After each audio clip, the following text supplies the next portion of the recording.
Assalamualaikum warahmatullahi wabarakatuh, teman-teman semua. Ketemu lagi masih di tutorial ya, tentunya di channel Surya Sunda ya teman-teman. Ini baju yang pakai bisban ya teman-teman, bisban leher ya. Nah, bisbannya seperti ini.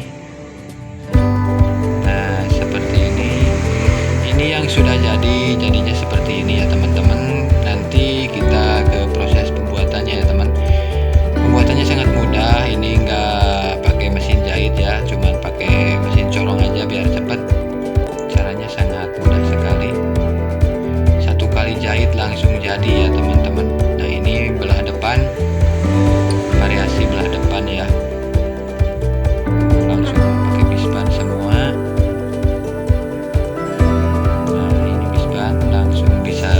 Tali variasi ya teman. Bolong tengah ya teman-teman tuh. Biasanya kalau baju wanita suka banyak banyak variasinya nih. Ini juga bisa di kayak gini ya teman. Tuh. Jadi sekalian variasi aja ya teman-teman tuh.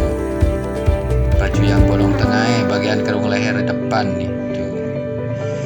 Ya buat teman-teman yang mau tahu caranya, yuk kita simak ke pembuatannya. Selamat menonton.